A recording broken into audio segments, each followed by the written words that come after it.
시청자 여러분 안녕하십니까? 집중 토론의 김유미입니다. 일생을 살면서 겪게 되는 난관은 누구에게나 일어날 수 있죠. 우리 주변에는 그 난관 때문에 장애를 입고 불편한 삶을 살아야 하는 분들이 적지 않습니다. 사실 본인뿐 아니라 온 가족에게도 참 힘겨운 일인데요. 장애가 있는 가족을 부양하기 위해선 다른 이들의 희생이 필수적일 수밖에 없습니다.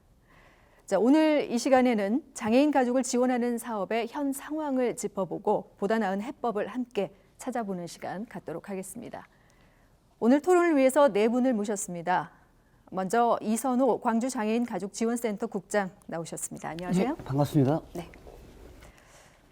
다음 김선구 전남장애인 종합복지관 관장 나오셨습니다. 어서 오세요. 반갑습니다. 네. 그리고 김용근 예그리나 장애인 복지센터 센터장 나오셨습니다. 어서 오세요. 예, 안녕하세요. 네, 마지막으로 김경렬 광신대 복지상담 융합학부 교수 나오셨습니다. 반갑습니다. 안녕하세요. 네. 자, 현재 그 보건복지부의 장애인 등록 현황에 대해서 먼저 좀 살펴볼까 하는데요. 그 현황에 대해서 먼저 이선우 국장께서 좀 정리를 해주시죠. 예, 2020년 통계 자료가 얼마 전에 이제 발간이 되었더라고요. 네. 그래서 이제 보건복지부 이제 자료인데 이제 우리나라 전체 인구는 5,100만 명 정도 인구라고 했을 때 장애인의 인구가 이제 26만 명 정도 되고요. 전체 이제 장애인의 비율로 따지면은 한 5% 정도 이제 되는 부분이고요. 그리고 이제 광주광역시를 예를 들자면 인구 한 148만 명 중에 장애인 인구가 7만 명 좀 넘는 추이니까 이제 4% 조금 이제 남는 이제 상황이고요. 네. 덧붙여서 이제 뭐 장애 유형은 장애인 복지법에 근거한 15가지 유형으로 이제 되어 있고요. 우리나라에서는 이제 지체, 시각장애, 청각, 언어, 뇌병변, 자폐성, 정신, 신장, 심장, 호흡기, 간, 안면, 장류, 요류, 그다음에 뇌전증 장애 이렇게 15가지 유형으로 이렇게 현재 구성이 되어 있고요. 요즘 이제 사회적으로 이제 많이 알려진 장애 유형들 중에서는 이제 중증 장애인의 이제 비율이 높은 장애 유형은 네. 이제 지체 장애, 그다음에 지적 장애, 이제 뇌병변 장애의 비중이 61% 정도로 높게 나오고 있는 이제 추세입니다. 그렇군요. 예. 전국 또 광주시의 장애인 등록 현황과 함께 장애 유형에 대해서도 좀 이렇게 짚어주셨는데요. 우리 김영근 센터장께서 좀 더 부가적으로 설명을 해주시죠. 워낙 잘 준비해주셔서 잘 설명을 해주셨는데요. 네. 여기서 덧붙인다면 네. 현재 국민기초생활수급권자 장애인 수가 전국으로 한 21만 10가구 정도가 되고 있습니다. 그만큼 이제 이 국민기초생활수급권 대상자로 했을 때 비율로 봤을 때 장애인의 비율이 굉장히 높다고 봐야 되겠죠. 네. 예. 뭐 전체적으로 이제 장애인의 비율을 한 번 더 이렇게 해석해서 짚어주셨는데 장애가 있음으로 인해서 그 장애인 본인의 어려움도 있겠지만 물론 그 장애를 또 함께 살아가면서 지켜봐야 하는 가족들의 뭐 고난, 힘듦도 분명히 있습니다. 그래서 장애인 그 가족 구성원으로 이걸 봤을 때 지금 추정 세대 수는 어느 정도 되는지 궁금한데요. 김성구 관장께서 먼저 장애인 그 가족 구성원 추정 세대 수 어느 정도 되죠? 먼저 아까 이선호 국장님이 말씀하는 네. 내용 중에 우리 장애인 등록장애인 아까 26만 명을 조금 261만 8천 명 정도 됩니다. 네. 그래서 그다음에 전체 장애인 가구 수는 약 220만 정도 되고요. 네. 가구원 수별과 그 가구 유형별로 좀 구분해서 말씀드리면요. 1인 가구는 약 43만 7천 가구 정도 됩니다. 그래서 약 19.8%가 1인 가구고요. 2인 가구는 76만 9천 가구 정도 됩니다. 그래서 34.9%. 3인 가구는 48만 6천 가구로 약 22%에 해당됩니다. 4인 가구는 32만 4천 가구로 약 14%에 해당되고요. 가구 유형별로 보면 1세대, 2세대, 3세대 이렇게 구분할 수 있는데요. 1세대는 약 55만 가구가 되겠습니다. 그리고 2세대는 약 95만 3천 가구, 약 43%를 차지하고 있고요. 3세대 이상은 약 22만 7천 가구로 약 10%에 해당됩니다. 또 그 밖에 이제 비친척하고 사는 가구들이 있는데 2세대도 적지 않습니다. 3만 7천 가구가 비친척하고 같이 생활하고 있습니다. 우리가 관심 있게 봐야 할 부분은 가장 취약한 1인 가구에 대해서 보호 처리 강화에 대해서 관심을 좀 가져야 할 부분이라고 생각하고요. 저는 이제 전남 장애인 복지관에 근무하니까요.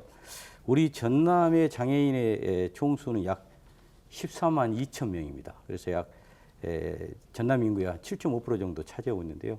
광주는 그 아까 말씀하신 대로 보면 약 7만 명 정도밖에 안 됩니다. 그래서 우리가 이제 농촌 지역이다 보니까 장애인 인구 비율이 상당히 높은 걸로 보이고요. 그다음에 그 앞에서 설명했습니다마는 지적 장애인과 자폐 장애인 숫자가 광주는 약 7,700명이고 전남은 약 12,600명 정도 됩니다. 그래서 상당히 전체 장애인의 약 9% 정도 차지하니까 상당히 중점 관리 대상이 많다고 이렇게 보여집니다. 네. 뭐 세대별 또 친인척과의 뭐 거주 여부, 가족과의 거주 여부, 또 1인 가구, 2인 가구, 3인 가구 뭐 이렇게 가구 유형별로 그 추정 세대수를 쭉 정리해 주셨는데요. 혹시 김경렬 교수께서 덧붙여서 설명을 해 주실 게 있으시면 네, 해주시죠. 저는 현재 우리 광주광역시 그 등록된 장애인의 수부터 먼저 말씀드리고 싶은데요. 네네. 2009년 19년 9월 현재 7만 139명이 현재 우리 광주광역시에 이 장애인으로 등록이 되어 있습니다. 그중에 그 장애인 가구당 평균 가구 원수가 2.55명으로 본다면 7만 139명을 2.55로 나누면 현재 우리 광주광역시의 장애인 세대 수가 27,505세대라고 추정할 수가 있습니다. 네. 그중에서 이제 2019년도 7월부터 그 전에 있었던 장애 등급제가 이제 폐지가 됩니다. 그래서 현재는 등급이 1등급부터 6등급까지 나와 있는 것이 아니라 장애 정도가 심함, 또 장애 정도가 심하지 않음 이렇게 두 부류로 구분이 되는데 이렇게 장애 정도가 심한 그 가족의 세대 수를 제가 한번 확인해 봤는데요. 현재 가족 지원 요구가 필요한 장애인의 세대 수입니다.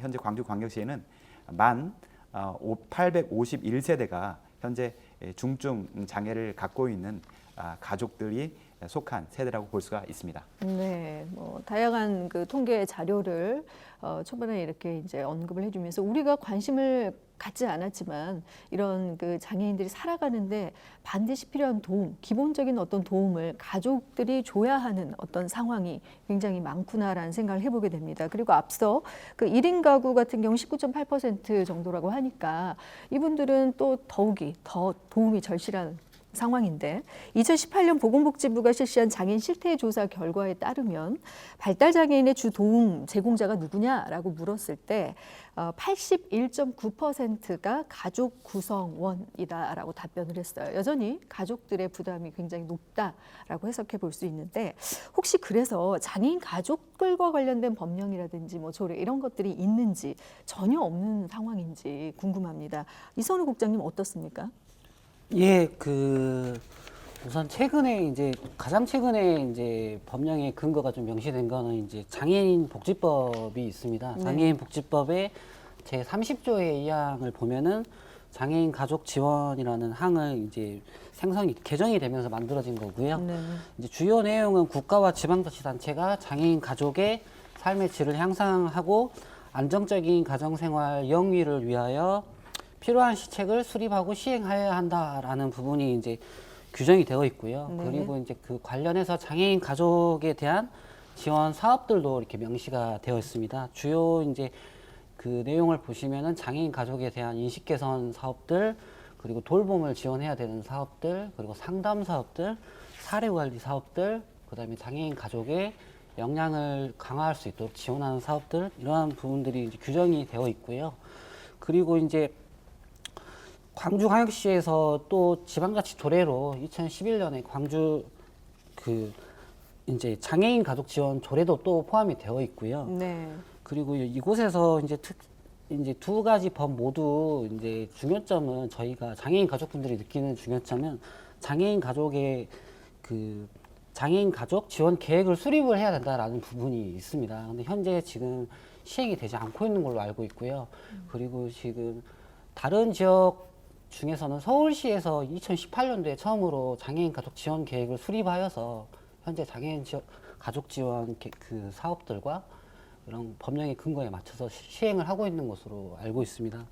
그리고 이제 장애인 가족 지원의 가족에 대한 지원을 이제 좀 중점적으로 명시한 거는 사실 장애인 복지법이 가장 최근에 나온 거고요. 네. 대부분은 이제 장애인의 중심에 맞춰서 이제 만들어진 법령들이고, 장애인 등에 대한 특수교육법에서도 이제 장애인 가족에 대한 지원을 이제 명시를 하고 있고요. 그리고 장애아동 복지지원법에서도 명시를 하고 있습니다. 네. 그리고 이제 발달장애인 권리 보장 및 이제 지원에 관한 법률에서도 이제 보호자에 대한 정보 제공과 교육, 그리고 상담, 그리고 휴식에 대한 지원을 해야 된다라고 이렇게 명시가 되어 있습니다. 네. 장애인 복지법을 비롯해서 어쨌든 장애인 가족을 위한 법령들은 명시는 되어 있는데, 이제 이 장애인 가족들이 실제적으로 어떻게 체감하고 있느냐, 그 현실적으로 또 이런 법령들을 아까 계획 수립이라는 말로 장애인 가족 지원 계획 수립, 서울시를 제외하고 지금 현행 광주시에서도 하고 있지는 않다라고 하셨는데, 이런 부분에서 많이 부족함을 느끼고 있을 것 같습니다. 여기에 대해서 혹시 김용근 센터장께서 좀 더 하실 말씀 있으실 것 같은데요. 네. 이거 광역 단위로 전국에서 장애인 가족 지원 조례는 대부분이 돼 있습니다. 네. 그러나 이제 구별, 시별로 돼 있는 데는 지금 현재 경기도 일부와 서울특별시 일부만 돼 있거든요. 네. 요 광주에는 이제 구조례는 아예 없는 형식이고요. 실제로 가족 지원 부분에서 법도 중요하지만 현재는 이 아동들 학교를 졸업을 하면 실제로 치료 지원에 이런 게 모든 게 다 끊겨버립니다. 네. 일단 특히 발달 장애인에 관련해서는 굉장히 어려움을 많이 가족들이 호소하는 부분 중에 하나거든요. 네. 비용도 문제지만 지원이 완전히 끊김으로써 지속적인 교육이 필요한 부분에서 지원이 필요한 부분에서 끊김으로써 가족들의 어려움을 굉장히 많이 겪고 있습니다. 이런 부분에 대해서는 좀 수정이나 보완적인 부분이 있을 필요가 있습니다. 네, 가족들의 그러니까 지원을 받고 이제 아동 장애에 있어서는 좀 어느 정도 지원을 받다가 어느 시기가 지나면 이게 이제 지속되지 않고 끊겨버리는 상황, 이런 상황들을 이제 사례로 언급을 해주셨는데요. 장애인 지원센터 를 비롯해서 이제 장애인 복지관 이런 곳에서 이런 일들을 하지 않을까라는 생각도 할 것 같아서, 혹시 장애인 관련 시설들의 역할들이 그렇다면 어떤 일들을 하고 있는지에 대해서 김경렬 교수께서 좀 더 설명을 해주시죠. 네, 우리 사회자님께서 질문하신 아까 우리 발달장애인 관련해서 법률이나 네. 또 지원 조례 말씀을 물어봐 주셨는데, 네.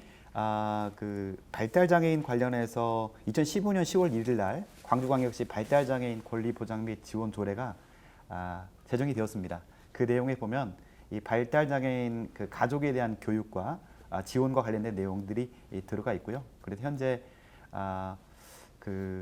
지금 현재 가족 구성원들이 이 부담을 많이 느끼고 있는 현실들을 국가나 지자체가 해결하기 위해서 부단히 노력을 하고 있다라고 하는 말씀을 좀 드리고 싶습니다. 네. 그래서 그렇게 먼저 말씀드리고 싶고, 현재 우리 장애인들을 돕는 기관들, 특히 이제 장애인 복지관, 특히 여기 오늘의 주제 테마인 이 발달장애인 가족지원센터, 이 두 기관이 특히 장애인들의 가족들의 삶의 질을 향상시키기 위해서 노력을 하고 있다고 볼 수가 있습니다. 이제 장애인이라고 하면 가족들이 돌봐야 될 대상으로 바라보는 그 견해는 지금 시점에서는 상당히 좀 아주 올드한 패러다임이다라고 볼 수가 있고요. 네. 지금은 이제 국가나 지자체가 가족들 장애인뿐만 아니라 장애인이 속한 가족들을 책임을 지는 것이 맞다고 생각합니다. 그런 의미에서 우리 지역 사회에 있는 장애인 복지관과 발달장애인 가족지원센터의 역할들이 크다고 볼 수가 있습니다. 네. 장애인의 가족들의 그 부담을 조금이라도 이제 덜기 위해서 국가나 지자체가 장애인의 지원에 적극 앞서야 한다라는 차원에서 이 장애인 복지관과 장애인 가족 지원센터가 반드시 필요하다라는 말씀을 해주셨는데요. 자, 김성구 관장께서도 이에 대해서 한 말씀 해주시죠. 앞에서 장애인 가족 지원에 관한 법률이 있냐 이렇게 얘기를 하셨는데, 장애인 가족을 지원하는 법률은 상당히 많습니다. 앞에 설명한 것처럼 장애인 복지법부터 시작해서 상당히 많은데요. 그걸 구체화시킨 것이 장애인 가족 지원 조례입니다. 강주시에.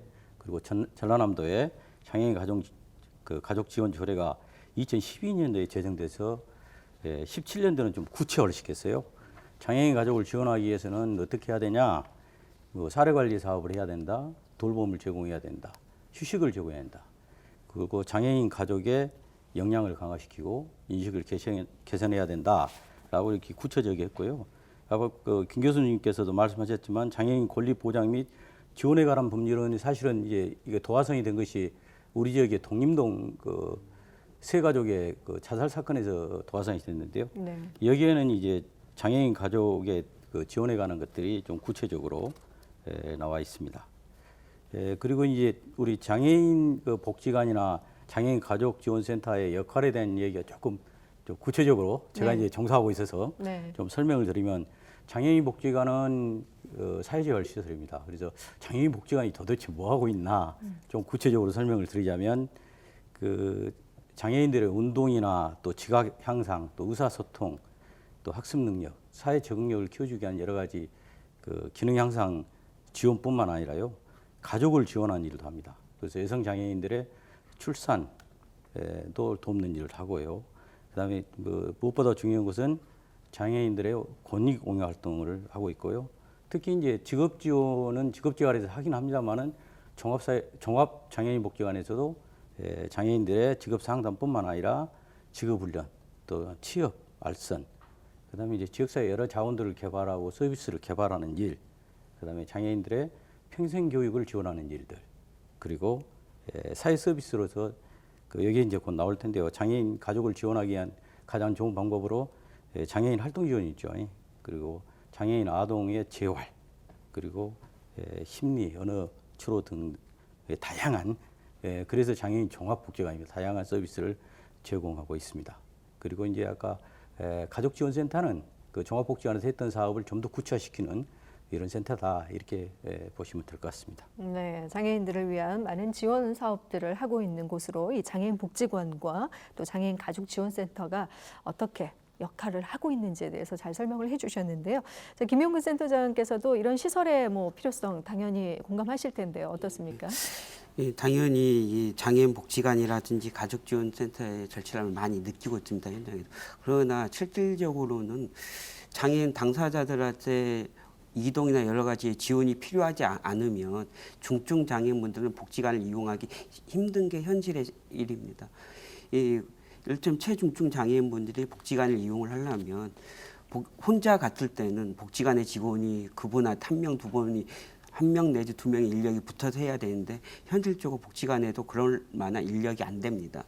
그러니까 실질적으로는 장애인 당사자들한테 지원되는 활동보조 지원이나 여러 가지 혼자 움직일 수 있는 가족의 도움 없이도 움직일 수 있는 지원이 아주 절실한데 이런 것들이 제대로 안 돼 있다 보니까 지역자에 있는 이런 이용 시설을 제대로 이용할 수 없다는 게 문제이죠. 이런 부분에 대해서 좀 보완적인 게 많이 필요할 것 같습니다. 네, 장애인 관련 시설, 그 이용 시설의 뭐 접근성이나 이동성을 좀 고려해서 뭐 인력 충원 뭐 문제들도 이제 말씀해 주셨는데 장애인으로서 또 부족한 부분들도 좀 개선됐으면 좋겠다라는 얘기를 해주셨습니다. 그 대부분의 장애인 관련 시설들이 그 정부의 지원으로 지금 운영되고 있는 것으로 알고 있는데요. 정부 지원 예산 어느 정도인지 궁금해서요. 혹시 이 부분에 대해서는 이선호 국장께서 좀 설명해 주시겠습니까?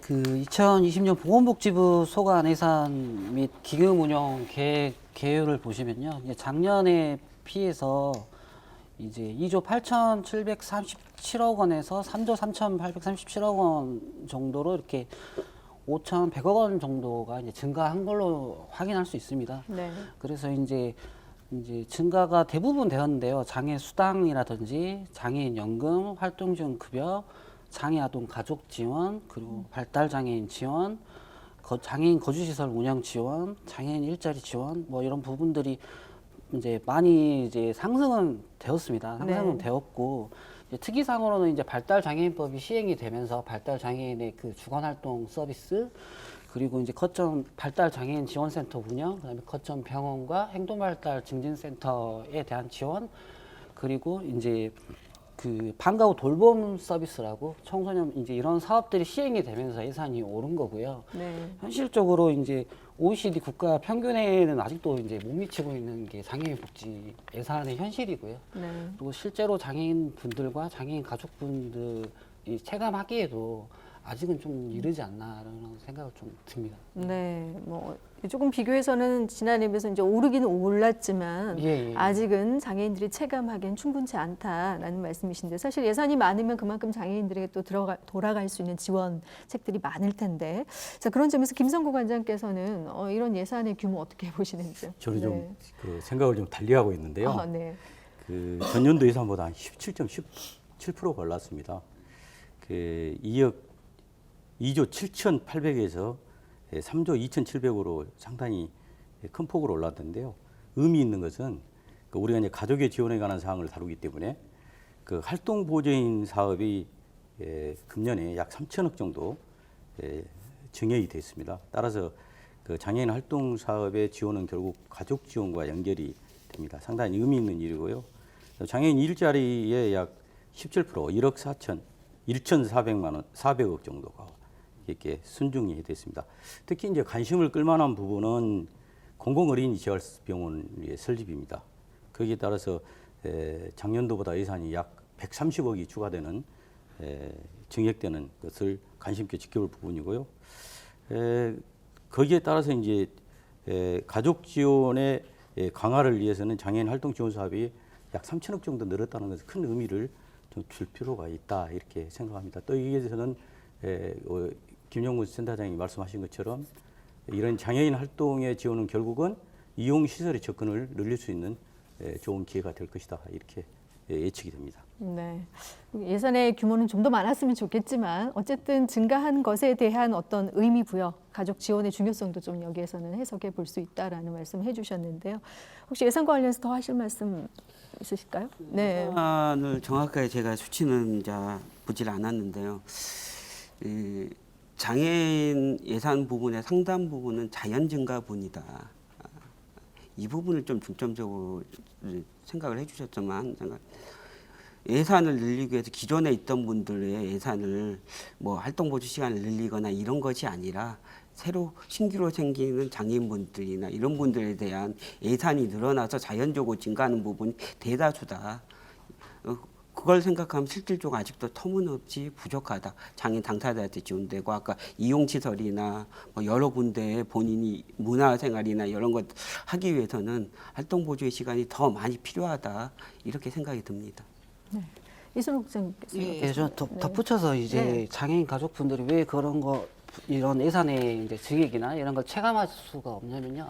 한 가지 사례를 예를 들어서 이제 주간활동 서비스라는 이제 발달 장애인을 지원하는 주간활동 서비스가 시행이 됐습니다. 네. 본사업으로 시행이 되면서 주간활동 서비스를 이제 신청을 하려고 이제 장애인 부모님이 이제 동행을 해서 신청을 해보니 본인의 활동 시간에서 이제 감액이 되어서 주간 활동을 쓰라고 하는 거죠.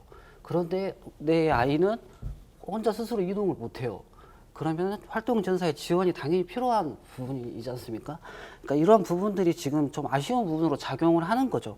서비스에 대한 조정의 폭이 너무 총량 자체가 이게 적다 보니까 서비스에 대한 조정이 좀 힘들고 그리고 이제 예산의 부분이 전혀 장애인 가족분들에게 이게 좀 아쉬운 부분으로 작용하는 부분으로 저는 파악을 하고요.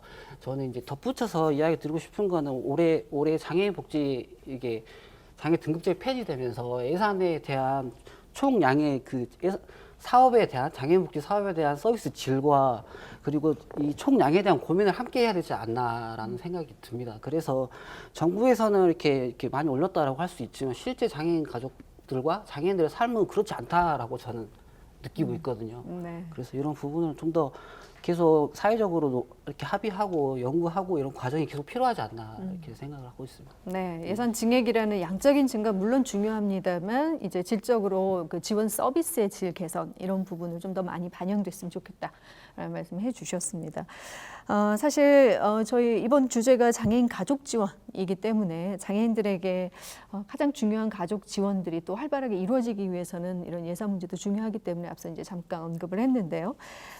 가족을 우리는 사회에 어떻게 보면 기초 단위로 정의를 하고 있습니다. 개인이 태어나서 죽을 때까지 유대 관계를 맺으면서 우리가 살아가는데 장애인들에게는 특히나 이 가족의 의미는 더 클 것 같습니다. 그래서 장애인들에게 가족이 어떤 의미인지에 대해서 잠깐 좀 설명을 듣고 싶은데요. 김영근 센터장께서 먼저 좀 설명해 주시죠.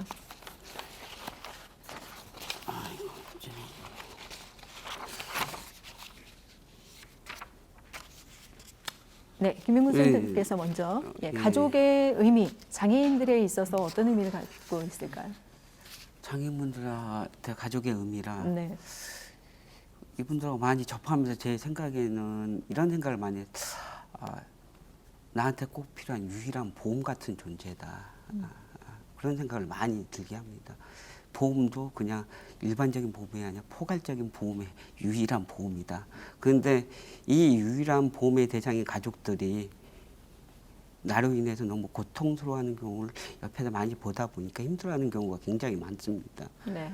그래서 제가 아까도 초반에도 얘기했지만 가족 지원에 제일 필요한 거는 장애인 당사자들한테 직접적인 지원이 되면서 가족들의 지원은 보완적인 개념이 돼야 되는데 이게 반대로 돼서는 안 된다고 생각이 듭니다. 그런 네. 생각이 많이 드네요. 그러니까 현대사회에서의 가족의 개념으로 장애인분들이 느끼는 거는 제가 본 걸로는 아까 방금 얘기한 보험 같은 존재, 가족은 그리고 내 편, 유일한 내 편이라는 게 있다는 거, 그 내 편이 한마디로 얘기해서 나를 싫어하게 되는지 않을까 하는 두려움도 함께 항상 갖고 있다는 생각이 많이 들고 있습니다. 네, 그만큼 이제 의존되어 있고 그런 상황들에 처해 있기 때문에 이 가족의 중요성은 그보다 크다라는 말씀이신데요. 김경렬 교수께서도 한 말씀 해주시죠. 네, 아까 예산 말씀을 해주셨는데 네네. 좀 연관시켜서 좀 말씀 좀 드리고 싶습니다. 국가가 그 치매 노인 어르신과 그 발달 장애인들 국가가 책임지겠다라고 해서 이제 국가 책임제 선포를 했는데요. 국가적 예산 지원이 좀 절실한 상황입니다. 지자체한테만 의지하지 말고 보건복지부에서도 좀 지자체에 어느 정도 조금 지원을 하고 나서 그들의 삶의 질을 좀 향상시켜줄 수 있는 노력들이 좀 필요하지 않을까라는 생각이 듭니다. 장애인들에게 가족은 상당히 좀 또 다른 의미가 있습니다. 일반적인 비장애인들이 바라보는 가족들의 의미보다 더 깊다고 생각합니다. 방금 우리 센트 형님 말씀하셨지만 저는 이제 뭐 보험도 뭐 이렇게 의미할 수 있겠지만 제가 생각했을 때는 베이스 캠프다, 삶의 피난처다. 그래서 장애인 당사자가 힘들고 어려울 때 가족들이 있으면 훨씬 더 버틸 수 있는 힘이 있거든요. 또 장애인 가족들이 또 버틸 수 있는 베이스 캠프나 힘은 또 지역 사회가 돼야 됩니다. 그래서 이 가족 그 장애인 당사자를 돌보는 이 장애인 이 가족들에 대한 베이스 캠프가 지역 사회가 되기 위해서는 지금 여기서 논한 것 이상으로 많은 노력들이 필요하다고 생각합니다. 네. 피난처다, 또 보험이다, 뭐 여러 가지 비유를 해주셨는데요. 장애인들에게는 특히나 더 그렇습니다. 현대사회에서 이 가족의 개념은 특히나 그 의미가 큰 것 같습니다. 김성구 관장께서도 어떻게 보고 계신지 생각 한번 말씀해 주시죠. 참 제가 그 이번 토론을 위해서 자료를 한번 찾아봤어요. 우리 네. 민법의 가족의 범위가 어떻게 되나. 네. 찾아보니까 뭐 민법의 가족의 범위는 배우자, 직계혈족 및 형제자매, 그리고 직계혈족의 배우자, 배우자의 직계혈족, 배우자의 형제자매로 이렇게 한정을 했더라고요. 그런데 현대사회의 가족의 정의는 매우 다양성이 있는 논의가 필요할 것이라고 이렇게 생각합니다. 우리나라가 이제 압축적 성장을 하면서 가족의 구조나 기능, 또 뭐 가치관까지 이렇게 변하고 있는데요. 그 혈연, 혼인, 입양 예외 방식으로 가족이 형성되고 있다. 특히 무자녀 가족이라든가 입양 가족, 한부모 가족, 공동체 가족, 동성애 가족, 사실혼 가족, 뭐 가출해서 생기는 가출편까지 매우 다양한 가족 형태가 생기고 있다. 그래서 남녀가 혼인해서 생기는 혼인과 그의 자녀들로 구성되는 가족이 아니지만은 이들은 본질적으로 가족의 기능을 수행하고 있는 것을 우리가 볼 수가 있습니다. 따라서 가족은 그 획일적인 정의가 아닌 다양한 삶의 형태를 포괄하는 가족의 정의가 좀 필요하겠다, 이런 생각을 가지고요. 사회 변화에 따라서 다양한 가족 유형을 우리가 인정할 수밖에 없는 그런 현실이다. 그래서 다양한 가족이 형태가 인간다운 삶을 누릴 수 있도록 여건을 조성해주는 방향으로 가야 되지 않냐, 이렇게 생각을 해봅니다. 네. 가족의 형태 자체는 이제 다양해졌고 그 다양성은 인정하되 본질적인 가족의 기능은 더욱더 중요해지고 특히 이제 뭐 장애인들에게 있어서는 더욱더 의지할 수 있는 그런 하나의 개념이 되지 않을까 싶은데요. 혹시 김용근 센터장께서 좀 더 부가적으로 현대 사회에 있어서 어떤 가족의 개념, 그 의미에 대해서 한 말씀 해주실 수 있겠습니까? 현대사회의 가족의 개념이다. 우선은 우리 장애인분들한테는 지역사회에서 만나는 분들이 수가 한정이 되어 있습니다. 그러다 보니까 가족 안에서의 작은 사회 기능을 또 생각할 수가 있을 것 같아요. 이 가족 안에서의 누나, 오빠, 언니, 뭐 형, 아버지, 어머니 이런 안에서 관계의 형성이나 이런 부분들에서 자연스럽게 얻어지는 것들이 이 가족의 기능 중에 하나가 아닐까. 근데 이 기능이 가장 이 발달 장애인분의 장애인분들 굉장히 중요한 역할을 합니다. 네. 관계 형성에 어떻게 보면 관계 중심으로 봤을 때 이 가족의 기능은 굉장히 중요하다는 말씀을 해주셨는데요. 가족의 일반적인 뭐 기능, 장애인에게 해당되는 건 아닐 것 같습니다. 뭐 일반적으로 우리가 기능을 살펴본다면 김경률 교수께서는 어떻게 보고 계십니까? 네, 일반적인 가족의 기능들은 여러 가지로 이렇게 정의할 수가 있습니다. 먼저 가족의 일반적인 기능은 경제적인 기능이죠. 특히 미성년자인 자녀에게 경제적으로 부양할 수 있는 그 기능이 바로 가족. 그리고 정서적으로 지칠 때 휴식 지원할 수 있는 기능. 이것 또한 기능이라고 생각합니다. 특히 한 개인이 사회 구성원으로서 성장할 수 있도록 사회화 기능도 하는 것도 가족의 기능이라고 생각합니다. 특히 한 가족이 사회생활하면서 사회적 위험에 노출되었을 때 또 이렇게 탄력적으로 또 버틸 수 있는 힘도 이렇게 공급해 주는 곳이 가족이라고 생각합니다. 네, 사회화 기능과 함께 안식처이기도 하지만 네. 또 가장 기본적으로 경제적인 기능을 갖고 있는 어떤 가족의 역할, 기능에 대해 설명해 주셨는데요. 자, 이선우 국장께서도 가족에 대해서 어떻게 생각하고 계시는지? 예, 이제 앞에 이제 많이 이렇게 이야기해 주셔서 네. 저도 이제 같은 이야기, 같은 맥락이어서 이제 좀 많이 공감하고 있고요. 같은 이야기라고 저는 생각이 들고요. 저는 이제 조금 다른 이야기를 해보자면은 요즘 제가 만나는 장애인 가족의 기능에서 이제 많이 어려운 부분들이 발생하는 부분은 이제 사각지대에 계시는 장애인 가족분들이 많이 계세요. 네. 예를 들면은 이제 부모님도 장애인이신 경우, 자녀도 장애인인 경우, 그리고 이제 뭐 요즘 이제 다문화 세대 이런 경우 의사소통의 어려움.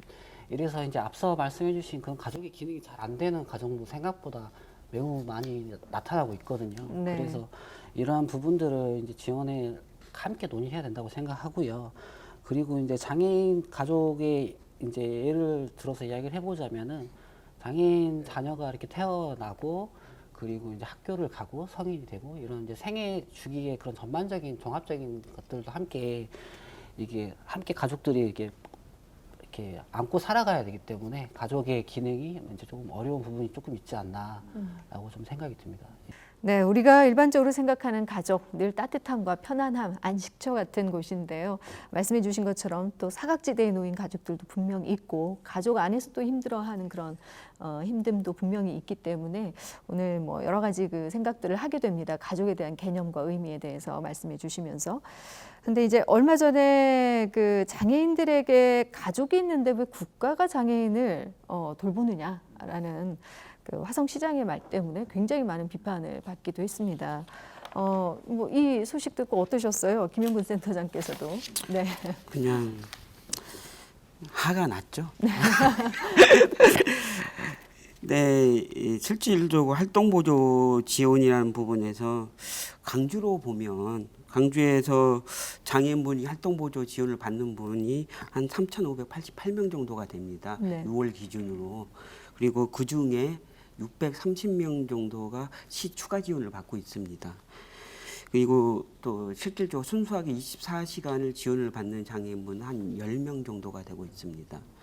근데 여기서 뭐 철모 화성시장이 얘기하는데 뭐 24시간 지원을 받거나 많은 시간을 지원을 받는다고 해서 가족이 지원을 전혀 안 해도 되느냐? 그게 아니거든요. 한 예를 들어서 본다면 아주 사소한 것부터 본다면 바우처 제도를 받을 때 치료 바우처라는 게 있습니다. 이제 성인이 되면 이런 것도 못하지만 아동일 때도 학교 다니는 동안에도 활동 지원사가 중증이고 이 치료사가 가정에 방문을 했을 때 바우처 제도를 이용을 하려고 하면 치료 바우처를 받으려고 하면 활동 지원사가 지원해 주는 걸 끊어야지만 가능해요. 1시간 동안. 그러면 이때는 누가 지원을 해주냐? 가족이 지원을 해줄 수밖에 없는 거예요. 네. 그러니까 이런 사소한 것부터 가족들이 지원해줘야 할 것들이 굉장히 많이 있거든요. 24시간을 실제로 받고 있는 장애인분이라도. 근데 실제로 40시간부터 받는 장애인분들을 봤을 때 얼마나 많은 가족분들이 지원을 해줘야 되고 자기 삶을 포기해야 되는지 좀 알아줬으면 좋겠다는 생각이 듭니다. 네. 장애인 가족들이 부담해야 할 그런 또 지원을 하는 데 있어서 부담이 굉장히 큰데 이제 그런 것들을 국가가 해야 한다라는 인식이 아니라 그건 당연히 가족들이 해야 한다라는 어떤 인식, 이런 인식들이 참 사회적으로 또 문제가 될 수 있다라는 차원에서 이선우 국장께서도 여기에 대해서 한 말씀 해주시죠. 예, 장애인 활동 지원에 관한 법률 1조 내용을 보시면요. 네. 신체적, 정신적 장애 등의 사유로 혼자서 일상생활과 사회생활을 하기 어려운 장애인에게 제공하는 활동 지원, 급여 등에 관한 사항을 규정하여 장애인의 자립생활을 지원하고 그 가족의 부담을 줄임으로써 장애인의 삶의 질을 높이는 것을 목적으로 한다라고 아예 규정이 이렇게 되어 있는데요. 네. 근데 이제 시장님이 그렇게 이야기를 한 건 일단 이 활동 지원 사업에 대한 의의를 잘 이해를 못하지 않았나라는 생각도 들고요. 그리고 이제 제가 개인적으로 생각하는 거는 장애인이 이제 장애 자녀 그리고 장애인을 지원한 장애 소득과 그런 가족에 상관없이 최소한의 인간다운 보장을 받기 위한 제도 중에 하나라고 생각합니다. 활동 지원사. 근데 그런 거를 이제 소득이나 이런 부분으로 구분하여서 이제 저는 많이 쓰시는 분들이 이제 지체장애인 분들, 뇌병변 장애인 분들이 이렇게 많이 24시간 지원도 많으신데 저는 이게 활동 지원 제도 자체는 정말 삶과 생존과 연결이 되어 있는 부분이거든요. 그래서 좀 그런 시장의 그 발언이 너무 저는 적절치 않았다라고 보고 있고요.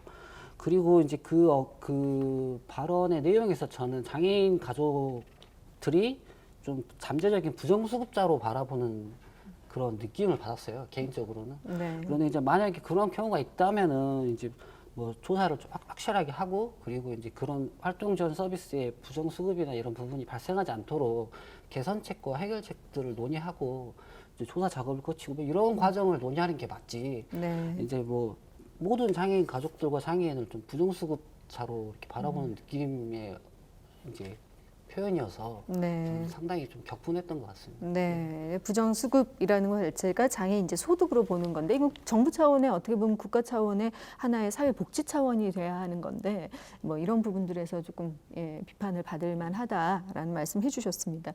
김성구 관장께서도 한 말씀 해주시죠. 서철모 하정시장님의 어떤 발언은 부적절한 게 맞고요. 좀 지혜롭지 못한 말씀입니다. 말씀이고. 가족이 이제 제 기능을 할 수만 있다고 경제적 기능이나 뭐 사회화 과정 이런 것들 다 할 수 있는 가족이 충분히 그런 기능을 할 수 있다면 가족이 책임져야죠. 그러나 뭐 충분하지 않는 상황이고. 근데 다행스럽게도 지난 경기 장애인 그 차별 철폐 연대에서 그 25일 날 발표한 내용을 보니까요. 그 6월 16일에 그 하정시장이 발표한 장애인 활동 지원 그 혁신안을 폐기하고 그 장애인 그 차별 철폐 연대하고 협의해서 하정시 중증 장애인 자립 지원 생활위원회를 구성한답니다. 그래서 공무원하고 철폐 연대 구성원하고 구성해서 8월에 실태 조사를 마무리하고 9월까지 어떻게 지원할 것인가 기준안을 만들어서 11월에는 합의된 내용으로 그 장애인 활동을 지원하겠다 하니 천만다행입니다. 천만다행이고 다만 우리가 이제 뭐 비판할 보다는 하정 시장의 어떤 발언이 아까 앞에 설명해서 지혜롭지 못한 부분이 없지 않지만 아마 장애인 그 활동 지원에 관한 여러 가지 부정적 요소들을 아마 그 침수봉된 것 같습니다. 그래서 좀 더 장애인 활동 지원에 관한 것들에 대한 관계 공무원들의 인식이 네. 좀 달라져야겠다는 생각을 좀 가져봅니다. 네. 네, 혹시 김경렬 교수께서 한 말씀 더 덧붙이셔도 좋습니다. 네. 네, 저도 뭐 화성 시장님께서 하신 말씀 언론 통해서 들었는데요. 우선 이제 저는 어떤 생각이 들었냐면 조금 이제 국민적 정서나 국민적 어떤 인식이 예전과 좀 많이 달라진 건 사실이지만 아직도 장애에 대한 인식이 많이 부족하다라는 생각을 먼저 하게 되었습니다. 대한민국 국민이면은 권리와 의무는 다 갖게 됩니다. 그래서 우리 사회복지 법제론에서 말하는 사회복지 그 권한에 대한 권리에 대한 어떤 역사가 나오거든요. 그래서 실제적으로 조선시대나 고려시대에도 그 어려운 사람들을 돕는 제도가 있었지만 그 시기를 사회복지의 시발점으로 보진 않거든요. 네. 사회복지 시발점은 사회복지법이 만들어지면서부터 시작이 됩니다. 즉 그 말씀은 뭐냐면 우리가 말하는 그 장애인들이나 아니면 뭐 치매 질환 어르신들이나 이런 분들이 권리자거든요. 권리자란 말은 뭐냐면 국가 입장에서는 의무가 발생이 됩니다. 그런데 이런 권리자이기 때문에 우리는 그분들에게 수급권자라고 합니다. 받을 수 있는 권리가 있는 사람이거든요. 네. 그렇기 때문에 당연히 국가나 지자체는 의무가 발생이 되는데 이런 인식 없이 그렇게 말씀한 부분에 대해서는 상당히 유감으로 생각합니다. 네. 자, 장애인들의 가족 지원 문제, 특히 이제 가족의 필요성, 소중함은 앞서 이제 워낙 말씀들을 해주셨는데요. 사실 늘 우리에게 당연한 것들이 장애인들의 가족과의 일상 속에서는 굉장히 어려움을 겪고 있는 부분들이 많습니다. 그래서 방금 말씀해주신 당연한 그런 인식들이 먼저 우선돼야 한다라는 것은 우리가 이제 그런 인식 전환이 필요하다는 말씀으로 해석해 볼 수 있을 텐데 실제 그렇다면 장애인들의 입장에서는 어떤 것들이 어려운지 좀 사례를 좀 들어본다면 우리가 또 이해하는 데 도움이 되지 않을까 싶어서요. 이선우 국장께서 실제 장애인들이 가장 일상 속에서 겪는 가족과 일상에서 겪는 어려움 어떤 것들이 있을까요? 네. 뭐 이제 많이 이렇게 이야기를 하셨지만 네. 이제 제가 느끼는 거는 이제 장애인과 가족의 생애 주기별 전반적인 이제 어려움이 있다고 저는 생각을 합니다. 네. 특히 이제 유독 이제 발달 장애인 쪽을 이야기를 많이 해보자면은 이제 발달 장애 자녀를 둔 부모님들이 이제 저희 이제 많이 하시는 말씀 중에 하나가 자식보다 내가 하루 먼저 더 살고 죽겠다. 뭐 이런 말씀을 합니다. 이 말 자체가 이제 발달 장애 자녀에 대한 이제 그런 돌봄과 지원의 어려움을 이렇게 표현을 하고 있는 부분이고요. 그리고 이제 뭐 2012년도 사실 이제 가족에 대한 전수조사나 이런 건 많지는 않은 편이어가지고 좀 예전 자료를 찾아왔는데 2012년도 발달장애 실태조사 자료를 보건복지부에서 한 걸 보면은 이제 발달장애 자녀 돌봄으로 인해서 직장생활에 어려움을 호소한 부분이 44% 정도 됐고요. 부모님의 부모 상, 형제 결혼식을 못 가본 경우도 42.7% 정도 되고요. 네. 여가 생활을 포기하는 경우도 41.8% 정도의 이제 주 양육자들의 어려움들을 호소를 하고 있고요. 그리고 아무래도 이제 체중증 이제 장애 이렇게 다중 지원이 필요한 장애인 분들에 대한 그런 이제 현실적으로 성인이 되고 나서 갈 곳이 없는 이제 그런 상황, 그리고 재활을 지속적으로 의료적 재활과 치료를 계속 지속적으로 필요한데 이제 네. 지원이 이제 끊기는 상황들, 이런 부분들이 있고요. 그리고 이제 뭐 아무래도 사회적인 이제 사별과 인식 부족 문제도 이제 가장 어렵다고 볼 수가 있고요. 최근에 이제 조사 자료 2017년 실태 조사를 보면은 이제 아무래도 이제 미래에 대한 이제 불안감, 네. 이게 가장 크게 이게 나왔어요. 예를 들면은 이제 내가 이곳 학교를 졸업하면 어떡하지? 그리고 이제 뭐 다른 시설, 뭐 복지기관이나 이런 거 이용한 이후, 그리고 이제 장애인 가족들이 느끼는 부분에서는 이제 미래에 예측 못하는 이제 비용이라든지 뭐 이런 부분들에 대한 어려움이 있는 것 같습니다. 그렇군요. 어떻게 보면 주 양육자, 가족의 입장에서는 사회가 과연 장애인을 자립에 도움을 줄 수 있을 것이냐라고 물었을 때 그렇지 못한 데서 오는 불안감이 굉장히 크다라는 말씀 같은데요. 예. 이어서 김용근 센터장께서도 어떤 사례들이 있는지 좀 설명해 주시죠. 사례는 진짜 많죠. 장애인분들이 어려워지는 사례, 가족분들이 어려운. 근데 실질적으로 이 지원을 받고 있는 장애인분들 가족을 둔 분들이 제일 어려워하는 부분이 뭐 가족 지원 사업에서 여러 가지 쉼이나 여러 가지 이런 것도 중요하겠지만 이 장애인분들 직접적으로 지원이 부족하다 보니까 가족들이 계속 자기의 생활이나 이런 것을 포기하면서 함께 움직여야 되는 부분들이 굉장히 많다는 거죠. 지체장애인분들도 그렇지만 특히 발달장애인분들 중에 중복이신 분들이 더 심각한 사항이에요. 네. 중복인 장애인분들은 지체와 또 지적장애가 1급 이제 지금 심한 장애라고 하지만 심한 장애로 중복을 갖고 있는 분들 같은 경우에는 한 분의 도움으로도 감당하기 힘든 게 현실입니다. 근데 이런 분들을 활동보조에서 종합조사표를 보면 거의 지체 위주로 많이 돼 있어요. 장애 유형별 구분이 아니라. 그러니까 제가 종합조사표를 하나 사진을 찍어 가지고 왔는데 이 시간을 보면 이를테면 밥을 먹을 때 혼자 밥을 먹을 수 있느냐 없느냐, 식사를 준비할 수 있느냐 없느냐, 아니면 치약을 짜느냐, 양치질을 하느냐. 근데 본인이 치약을 못 짜는 분이 있어요.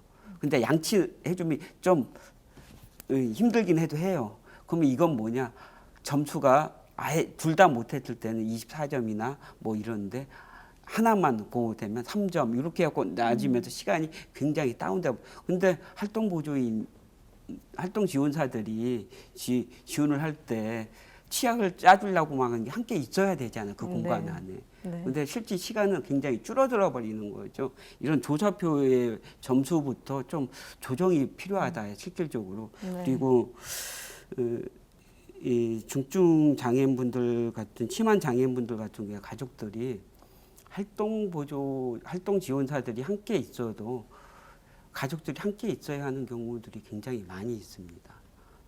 이를테면 한 예를 들면 2년 전에 저희 센터에 아주 중증인 장애인분이 오셨었어요. 그래서 한번 같이 노력해보자 해갖고 했는데, 이분이 돌발상이나 이런 게 일어나면 우리 센터에 있는 자원봉사나 뭐나 해갖고 한 3-4명이 달라붙어갖고 해야지만 감당이 돼요. 네.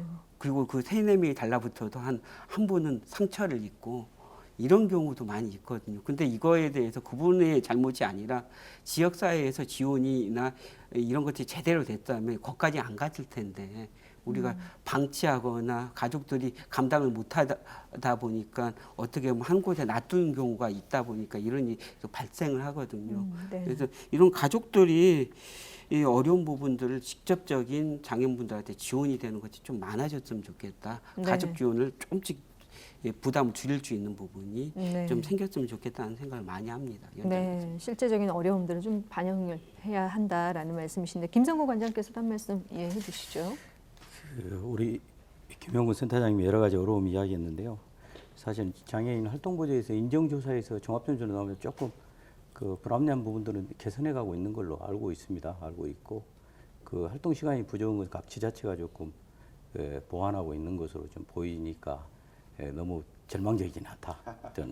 좋다 이런 생각이 들고요. 그 장애인 가족이 어려우면 말할 수가 없죠. 뭐 어떻게 말하겠습니까? 근데 첫째 이제 그 장애인이 한 집에 하나만 있으면 좋은데 2명, 3명 있는 경우는 경제 활동이 아예 불가능합니다. 네. 그래서 그 경제 활동이 불가능함으로써 경제적 피폐는 물론이고 또 그런 이런 다양한 치료들을 또 받아야 할 시기를 또 놓치기도 하고 그렇습니다. 그리고 또 형제 간에도 갈등, 비장애인 형제와 장애인 그 형제 간의 갈등, 그 폭력성이 있는 또 장애인들에 대한 그 가족 내에서도 두려움이 있고요. 실질적으로 폭력을 피해가 많이 있기도 하고, 그 다음에 이웃의 비난이라든가 원성 이런 것들은 이루 말할 수가 없고요. 가족의 삶 자체는 그야말로 그 피폐해지기가 부지기수입니다. 그래서 그 사례를 보면, 저희 복지관 사례도 보면 그 남매가 장애를 가지고 있어요. 근데 그 어머니가 농사를 짓고 있는데 농사마저도 제대로 짓기가 힘들 정도로 그 시간을 많이 뺏기게 되는 그러다 보니까 생계가 더욱 어려지는 그런 경우도 있습니다. 네, 뭐 다양한 사례들을 통해서 이분들이 현장에서 특히 일상에서 겪는 어려움들을 조금이나마 또 이해해 볼 수 있는데요. 이번에는 이제 광주시로 좀 들어와 보겠습니다. 광주시에서는 그러면 이 장애인 가족 지원 사업이 어떻게 이루어지고 있는지, 지금 2019년 기준으로 장애인 가족 지원센터가 70여 개 정도 설치 운영이 되고 있는데, 자, 우리 지역 광주의 장애인 가족 지원 사업 현황은 어떻습니까? 김경렬 교수께서 먼저 좀 살펴주시죠. 네, 아까 우리 그 바로 전 주제인 그 장애인 가족의 어려움 말씀 좀 연결시켜서 좀 말씀드릴게요. 장애인 가족으로 사는 것은 대한민국에 상당히 좀 어렵습니다. 특히 이제 경제적 어려움, 정서적 어려움이 많은데요. 제 지인 중에 한 분은 그 발달 장애인 가족입니다. 한국에서 교사 생활을 하다가 호주로 이민을 가시게 된 계기인데, 호주를 왜 이민 가셨는지 제가 여쭤봤더니 호주로 가면 당사자뿐만 아니라 가족들이 행복할 수가 있다. 대한민국에서는 상당히 어렵다. 라는 말씀을 남기고 떠났습니다. 그래서 저는 이제 광주광역시가 이제 여러 가지 지원 사업을 하고 있지만, 우리 아까 제가 장애 인식에 대한 얘기를 좀 했잖아요. 네. 장애를 바라보는 관점이 많이 달라졌거든요. 개인적인 결함 관점에서 환경 지원 관점으로 바뀌었어요. 즉 똑같은 그 일본 사람이 왔을 때, 중국 사람이 우리나라에 왔을 때 명동을 왜 강남을 가지 않고 명동을 가느냐? 강남이라고 하는 곳을 가면은 그 통역사가 없는 거예요. 그런 환경 속에서는 자기는 언어 장애인이 되고, 근데 명동이라는 시장을 가면 명동에는 통역사라고 하는 그 통역사라고 하는 시장 그 환경이 있기 때문에 언어 장애가 해결이 됩니다. 그래서 어떤 지역 사회가 어떻게 지원하느냐, 어떤 환경을 구비하느냐에 따라서 장애의 정도가 심해질 수가 있고 장애 정도가 완화될 수 있다라고 하는 입장에서 보면 장애인의 지자체의 관심은 상당히 중요하다고 생각합니다. 그래서 우리 광주광역시에서는 제가 이제 자료를 이렇게 받아 보니까요, 가족들을 위해서 뭐 휴식 그 지원 사업도 많이 하고, 네. 또 부모님 상담 사업도 많이 하고, 또 부모 교육도 지원도 많이 하더라고요. 그래서 장애인 가족 지원센터도 또 지금 현재 2개소로 줄었는데 2개소 운영해서 11호 지원을 하고 있다고 들었습니다. 지금 이제 발달 장애인 관련 그 장애인 가족 지원뿐만 아니라 특히 이제 발달 장애인 그 가족들을 위해서 많은 노력들이 필요한 시점인데, 지금 현재 광주광역시에서 보다 나은 대안들을 마련하고 있다고 들었는데 기대가 됩니다. 네. 네. 자, 장애로 인한 어려움들을 체감하는 건 결국 장애인들이 살아가는 그 환경, 결국 이 지자체가 어떻게 이런 것들을 완화시켜 주느냐라는 그런 말씀 굉장히 와닿는데요. 이선우 국장께서도 자, 그런 차원이라면 광주시에서는 지금 어느 정도 하고 있는지 궁금합니다. 예. 그 이제 교수님 의견 덧붙여서 이제 이야기를 더 하도록 하겠습니다. 현재 이제 광주시의 중앙 정부 사업으로 이렇게 진행이 되고 있는 장애인 가족 지원 사업은 이제 발달 장애인 부모 상담을 지원하는 사업이 있습니다. 근데 이제 발달 장애 자녀를 양육하는 부모님의 심리적인 상담과 치료 이런 지원을 하기 위한 사업인데, 이제 앞서 말했다시피 요즘에 가족의 형태가 많이 확대가 되어가고 있지 않습니까? 네. 그래서 이 사업에서는 현재 부모님 대상으로만 심리 상담을 지원을 하게 명시가 되어 있어요. 근데 현실적으로 이제 발달 장애인 가족에서 겪는 뭐 조부모님이 키우는 경우도 있고, 네. 다문화 가정인 경우도 있고, 그리고 부모가 아닌 심리 상담 지원이 필요한 경우도 있어요. 예를 들면 비장애 형제들이나 자매들의 그런 심리적인 갈등이 생길 때도 지원이 필요하거든요. 그래서 이런 확대가 좀 더 필요하다고 저희는 이제 느끼고 있고요. 네. 그리고 이제 발달장애인 가족 휴식 지원 사업이라고 지금 이렇게 진행이 되고 있습니다. 근데 이게 아무래도 약간 공모 사업 형태로 진행이 되다 보니까 사업의 기간이 좀 정해져 있어요. 그리고 이제 그러다 보니까 좀 확대될 필요가 있지 않나라고 판단을 하고 있고요. 그리고 이제 발달 재활 서비스 사업도 있는데, 지금 이게 아동에 국한되어서 이제 재활이나 발달 재활 서비스들이 지원되게 되어 있어요. 근데 성인 발달 장애인 분들에게도 많은 이게 지원이 필요한 부분이거든요. 그래서 이 부분도 확대가 돼야 한다고 생각하고요. 그다음에 장애아 가족 양육 지원 사업이라고 장애 아동 가족의 이제 긴급 돌보미를 파견해서 이제 일상생활 지원이나 이런 사업을 하는 형태의 사업이 있는데 이 사업은 현재 광주에서 한 군데의 사업소만 현재 진행이 되고 있고 네. 그러니까 아무래도 접근성이나 홍보가 좀 어려운 점이 있고 그리고 이제 활동 지원 이 서비스와 좀 겹치는 부분이 있어요. 그래서 중복 지원이 안 되는 뭐 이런 부분도 있어요.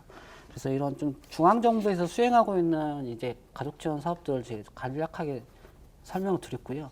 지금 광주에서 장애인 가족 지원 센터를 현재 2개소 운영하고 있습니다. 2개소 운영을 하고 있고 지금 100%로 운영이 되고 있습니다. 2008년부터 운영이 되고 있고요. 광주 네. 장애인 부모연대와 한국 장애인 부모회로 이렇게 이제 지정 위탁 형태로 이제 사업이 운영이 되고 있습니다. 그래서 예산 규모는 2억 3,400만 원 정도이고 한 개 센터당 1억 1,700만 원씩 지원이 되고 있는 이제 현실이고요. 네. 원래 광주광역시의 초창기에 4군데 이렇게 구별로 광산구, 북구, 서구, 남구 이렇게 4개소의 센터가 운영이 되고 있었는데요. 2016년 보건복지부 이제 유사 중복 사업으로 2개소로 이게 통합이 되었어요. 네. 통합이 되어서 운영이 현재까지 그 예산으로 이렇게 운영이 되고 있는 실정이고 그래서 지금 이 장애인 가족지원센터의 주요 중점 사업은 장애인 가족을 직접 찾아가고 사각지대 장애인 가족을 발굴하고 위기 장애인 가족을 중점적으로 지원하는 이제 사례 관리 사업과 상담 사업을 중점으로 이렇게 운영이 되고 있습니다. 그래서 현재 지금 2개의 센터가 이제 종사자 3인으로 지금 구성이 되어 있거든요. 네. 그래서 이제 예산 확대가 되지 않아서 많은 어려움을 겪고 있는 실정이고 네. 이제 광주광역시 이용섭 시장님 공약으로 다시 4개소 센터로 다시 확대를 하겠다라는 이제 의견을 이제 제안을 하셨었는데 현재 지금 작년에 간담회 이제 관계 기관들과 간담회 1차를 거쳤었고요. 그리고 이제 지금 작년에 재공모를 또 다른 추가 공모를 또 냈었고요. 네. 그런 형태로 있고 장애인 가족의 지금 전국적으로 장애인 가족 지원 정책이 확대되고 있는 이 시점에서 지금 전반적인 광주광역시의 장애인 가족 지원 사업에 대한 전면적인 검토와 네. 그리고 장애인 가족의 삶의 질을 확대하기 위한 그런 현실적인 논의 과정을 현재 지금 진행 중에 있습니다. 그리고 지금 장애인 복지법에는 장애인 가족지원센터가 이렇게 그 장애인 복지 시설 유형으로 되어 있지 않아요. 현재는. 네. 그래서 지금은 장애인 가족 지원 수행 기관으로 이렇게 지정이 돼서 운영이 되고 있고 네. 그래서 지금 국비나 이런 지원은 전혀 없이 100% 광주광역시 시비 예산으로 운영이 되고 있는 실정입니다. 네. 예. 2008년부터 장애인 가족 지원 사업에 대한 예, 광주시 그 사업의 전반에 대해서 쭉 이제 설명을 해 주셨는데요. 혹시 관련해서 조례가 제정된 혹은 또 제정할 계획은 없는지 여기에 대해서 김성구 관장께서 좀 설명을 해 주시죠. 그 앞에 토론에서 나왔습니다마는 장애인 가족을 지원하는 조례는 강주시는 2011년 4월 1일 날 제정을 했고요. 네. 예, 전라남도도 2012년 5월 25일 날 제정을 했습니다. 그래서 아까 설명드렸습니다만 2017년 9월에는 좀 구체적인 지원 사업에 대해서 명시를 하였습니다. 그래서 장애인 그 가족 지원에 관한 것은 이런 조례가 있기 전에도 장애인 복지법이라든가 건강가정 기본법에 명시를 하고 있고 또 장애인 복지관에서는 가족 역량 강화 사업을 안 하는 데는 거의 없습니다. 장애인 종합복지관은 다 하고 있고 그다음에 자조 모임을 구성해서 끌어가고 있고 그래서 장애인 가족을 지원하는 특화된 사업은 지원센터지만 장애인 가족을 지원하는 시설들은 굉장히 많고 또 이런 것들을 그 컨트롤할 수 있는 컨트롤 센터가 좀 필요할 뿐이지 장애인 가족을 지원하는 데는 그 시설이 부족하거나 그러지는 않다. 특히 전남에서는 지금 이제 3곳을 운영하고 있고 또 장애인 종합복지관이 18군데가 설치가 되어 있습니다. 그래서 22개 시군을 그 장애인 가족을 지원하는 데는 일단 구조적으로는 크게 문제가 없고 어떻게 시행하느냐의 문제지 그 장애인 가족을 지원하는데 부족함이 조직이나 이런 것은 아직은 부족한 상태는 아니다. 이렇게 보여지고요. 더 희망적인 것은 그럼에도 불구하고 이런 장애인 가족을 지원할 수 있는 특화센터, 지원센터가 지금 시군구까지 생기고 있고 또 적극적인 지원을 위한 구체화시키는 이런 과정들을 지금 받고 있기 때문에 장애인 가족 지원에 대한 것이 결국 절망적이지 않다. 희망을 가져도 된다. 이런 생각을 가져봅니다. 네, 자, 광주시의 장애인 가족 지원 사업 절망적이지는 않다. 앞으로 좀 더 그 장애인들을 돕는데 적극적으로 시행할 수 있도록 발판들을 이제 마련해 가고 있다는 말씀인데요. 김영근 센터장께서도 이에 대해서 한 말씀 해주시죠. 조례 제정과 관련해서 주셨습니다. 네. 조례 제정은 아까 앞에서 네, 네. 미리 얘기를 들었고 이 장애인 가족 지원 관련해서는 실제로 조례는 뭐 광주 방금 이선호 국장이 얘기한 것처럼 원래는 4군데가 있었잖아 가족 지원 센터가. 네. 그게 이제 전임 대통령의 유사 중복 사업으로 인해서 2군데로 광주시가 적극적으로 나서서 앞장서서 2군데를 줄였었는데요. 실질적으로 줄이고 난 다음에 다른 구에 위치하고 있는 장애인분들의 어려움을 많이 호소를 했었어요. 그리고 우리 센터에도 상담을 오고 나면 연결을 해드렸어도 실질적으로 예산의 여러 부분 때문에 방금 이선호 부장님이 얘기한 좀 방문에 이런 게 힘든 경우가 굉장히 많거든요. 네. 인력이 안 돼서.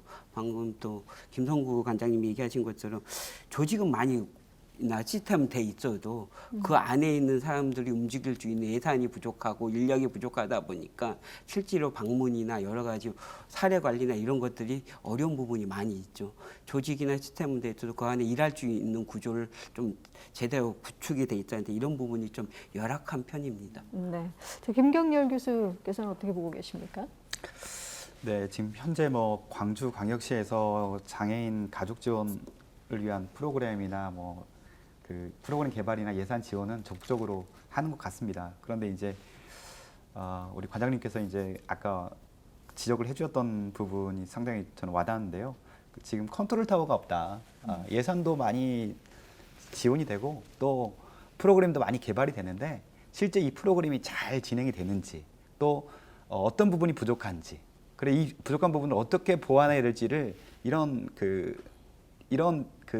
프로세스적인 어떤 컨트롤 타워가 체크할 수 있는 컨트롤 타워가 전혀 없는 상태에서 예산만 붙는 거죠. 네. 그래서 질적인 좀 문제가 있다라고 생각이 듭니다. 그래서 저는 광주 광역시에 계신 한 부모님으로부터 이야기를 좀 들었는데요. 전 좀 놀랐거든요. 현재 광주 광역시에 그 장애인 복지과에 근무하시는 공무원들의 그 평균 근무 연한이 6개월이 안 됩니다. 실제 기피 부서입니다. 네. 6개월에 한 번씩 이렇게 가기 때문에 전문성이 담보될 수가 없는 거예요. 예산은 잘 집행이 되는데 실제 예산이 잘 집행되는지를 볼 수가 없는 거예요. 그래서 왜 그러면 발달 장애인들이나 장애인들의 업무를 하는 이 공무원들의 전문성을 위해서는 보다 나은 좀 노력들이 필요하다. 뭐 전문가 제도도 필요하고 또 실제 공무원들이 역량이 없으면 민간에 있는 전문가들을 좀 개방형으로 모셔다가 잘 집행할 수 있는 노력들이 필요하다는 생각이 듭니다. 그래서 저는 그 프로그램의 개발이나 예산 지원도 시급하지만 네. 그와 다른 방향에서 균형적으로 좀 운영이 잘 진행이 되는지를 잘 점검하고 체크하고 또 시에서 또 그럴 수 있는 역량 있는 그 공무원들을 좀 양성하고 배치시키는 것도 상당히 필요한 노력이다라고 생각합니다. 네, 뭐 컨트롤 타워의 부재라든지 또 관련 인력의 전문성이라는 문제들을 짚어주셨는데요. 광주시 다양한 노력에도 불구하고 뭐 자연스럽게 이제 아쉬운 점 또 개선해야 할 부분들을 언급을 해주셔서 뭐 허심탄회하게 좀 더 이야기를 들어보겠습니다. 어떤 부분을 좀 더 개선해야 할지에 대해서. 제가 네, 김영일 교수님 말씀에 좀 덧붙이랍니다. 네, 네. 광주시의 장애인 복지과의 그 근속이 6개월에 미치지 못한다 그런 말씀이 있었는데요. 사실은 공감합니다. 저도 광주에 쭉 있어 왔는데 특히 그리고 광주의 그 장애인과의 그 복지과에 근무하는 공무원들이 사회복지직이 그렇게 없어요. 네. 뭐 과장님이나 팀장님이나 저는 이제 전남에 예를 들면 전남에 뭐 시설팀장이나 그 그 장애인 복지과장은 사회복지직 공무원으로서 25년 이상 쭉 그렇게 전문직으로 근무하신 분이 있고 현재도 2년 이상 재직 중에 있고 그런 거 물론 장기 근속에서 뭐 비교가 된다 그런 차원에서 들고 일관된 정책을 수행하는데 2년 정도 이상이 있어야 적절하지 않은가 이런 생각합니다. 그래서 전라남도의 장애인 복지관은 기피부서는 아닌데도 하고 또 전문성을 기반으로 하는 것처럼 보여집니다. 그러나 강주는 강주시가 좀 시정해야 할 부분들은 사회복지 전문직 그 교수님 말씀하셨는데 사회복지 전문직을 좀 육성해서 그 전문과에 즉 사회복지 5과에는 과장 이하 그 실무팀장들이 사회복지직 전문직으로 이렇게 구성되는 것이 바람직하다. 왜 뭐 강주시락에서 그렇게 안 하고 싶겠습니까마는 지금 자꾸 저희들이 강조하고 주장하는 것은 전문 부서에 맞게 전문직이 그 총괄할 수 있는 업무를 총괄할 수 있는 그런 체제를 좀 갖췄으면 좋겠다는 생각을 갖습니다. 네. 자, 이어서 김용근 센터장께서도 어떤 부분에 대해서 좀 말씀해 저는 주시겠습니까? 좀 생각이 틀린 부분이 있는데요. 네. 이 컨트롤 타워 참 좋습니다. 그러나 이 실질적으로 장애인 쪽에서 이용 시설이나 뭐 이를테면 예전 한 거의 10년 전쯤에나 장애 가족 지원 얘기할 때 공동생활 가정 얘기도 많이 하고 여러 가지 얘기를 많이 했습니다. 그런데 실질적으로 현장에 사회복지사나 이분들이 지원하시는 사회복지사 이분들이 제대로 처우나 제휴를 못 받고 있어요. 예산이나 모든 부분에서. 실제로 근로기준법에 다 위반되고 있어요. 어떻게 보면. 근데 이분들에 대한 지원이 제대로 안 된 상태에서 컨트롤 타워를 구축하면 대부분이 또 여기에 더 잘하라고 감시의 기관이 또 하나가 생기게 되는 경우가 대부분입니다. 그러면 실제로 지원해야 할 이곳에 예산이 안 들어가고 감시의 기관에 예산이 투여가 되는 거죠. 실제로는 지원돼야 할 기관에 예산이 제대로 지원되고 대인 서비스가 제대로 됐은 다음에 이것들이 제대로 되고 좀 더 잘하게 보완적인 시스템이 돼야 되는데 이게 반대로 돼서는 안 된다는 거죠. 그러니까 현장에서 불만이 계속 많아지는 거고. 이런 부분에서 좀 위에 있는 분들이 생각을 해주셨으면 하는 생각이 듭니다. 네. 자, 이선우 국장께서는 어떻게 생각하시는지요? 예, 네. 저는 이제 많이 공감하는 부분입니다. 그리고 지금 이제 저는 개인적으로는 저희가 광주의 그 조례가 2011년도에 장애인 가족 지원 조례가 이제 개정이 돼서 이제 됐는데 네. 장애인 가족에 대한 지원에 대한 계획 이제 제 생각에는 지역사회 보장 협의체 지역사회 보장 계획 4주년 계획 그거에 맞춰서 법은 만들어진 것 같은데 지금 그래 그 광주광역시 지원계획 수립은 4년마다 해야 된다라고 규정이 되어 있는데 지금 한 번도 하지 않았어요. 한 번도 하지 않았고 이런 광주광역시로만 보더라도 장애인 가족에 대한 그 종합적인 지원 계획 수립이 없는데 지원 계획을 수립을 위한 합의를 통한 그런 과정이 필요하고요. 그리고 이제 서비스에 대한 장애인 가족 지원 사업에 대한 서비스의 품질 조사나 이런 질적 확대를 위한 부분도 당연히 조사가 돼야 되는 부분이라고 생각을 합니다. 그 다음에 이제 컨트롤 타워나 그 다음에 그런 서비스의 전달 체계나 이런 부분들을 함께 논의를 해야 된다라고 저는 생각을 합니다. 어쨌든 현재 저희가 느끼는 거는 장애인 가족의 삶의 질을 향상시키기 위한 목적으로 장애인 가족 지원 사업들이 이렇게 진행이 되고 있고요. 솔직히 4년에 한 번씩 해야 된다라고 법령에는 근거가 있는데 4년이라는 기간은 꽤 긴 기간이라고 생각을 하거든요. 네. 저는 매년 해야 된다라고 생각을 하고 있고요. 실제로 이제 서울시에서 2018년도에 시행했던 그 장애인 가족 종합 그 계획도 보시면은 이제 지역사회에서 네트워크 역할을 통하고 그리고 이제 복지관과 가족지원센터가 협력을 해가지고 장애인 가족에 대한 질적인 그런 부분을 해소를 하기 위해서 공동적인 일도 많이 했었고 그래서 결정적으로 장애인 가족에 대한 맞춤형 서비스 지원 체계의 기반을 이렇게 만들었다라고 저는 개인적으로 생각을 하거든요. 네. 그래서 지금 광주 지역에서는 이런 종합적인 장애인 가족에 대한 계획이 없기 때문에 그리고 다른 지역도 지금 이제 막 하려고 하는 부분이기 때문에 그래서 저희는 이제 컨트롤 타워나 그다음에 뭐 다른 기관과의 역할 차이 뭐 이런 부분들에 대한 과정과 논의를 계속해야 된다라고 생각을 하고 있고요. 네. 저도 이제 관장님 의견처럼 희망적으로 생각하는 건 광주광역시에서 이번에 최근에 안타까운 사건 이후에 장애인 가족에 대한 그런 어려움과 필요성을 이제 느끼고 현재까지 지금 TF팀이 구성이 되었고요. 현재 협의 중입니다. 지금 금일도 협의 과정 중인 걸로 제가 알고 있거든요. 네. 그래서 이러한 부분들을 함께 계속 많이 관심을 좀 가져주시고 네. 이러면 좋을 것 같다는 생각을 하고 있습니다. 네, 장애인 가족 지원을 위한 종합적인 어떤 시책 마련의 필요성에 대해서 말씀해 주셨는데요. 김성구 관장께서도 한 말씀 더 해주시죠. 그 이제 컨트롤 타워 얘기가 참 많이 나옵니다. 근데 컨트롤 타워는 아까 우리 김영구 센터장이 말씀하신 대로 관리 감독하는데 옥상옥 그런 역할들을 부정적인 요소가 있었다면 그 광주시에 2개의 가족 지원 센터가 있다면 그 가족 지원 센터가 그 가족 지원을 위한 여러 가지 장애인 가족 지원 사업을 지역 배분해서 총괄하고 또 보급하고 프로그램을 확대하고 이런 역할들을 해나가면 되는 것이지 굳이 뭐 옥상옥의 어떤 기구를 설치하자는 것은 아닙니다. 좀 체계적인 서비스를 제공하자는 것이 그런 차원에서 그 컨트롤 타워를 보시면 좋을 걸로 생각합니다. 네, 그 장애인 가족 지원에 대한 어떤 종합적인 개선책 비롯해서 시책에 대한 말씀을 듣고 있는데요. 김경렬 교수께서도 한 말씀 더 해주시죠. 네, 우리 광주광역시가 그 다른 시도에 비해서 선도적으로 장애인 지원 계획을 하였습니다. 또 지금 하고 있고요. 그렇지만 이제 미진한 부분이 많기 때문에 이 시간에 이렇게 저희가 의견을 나눈다고 생각합니다.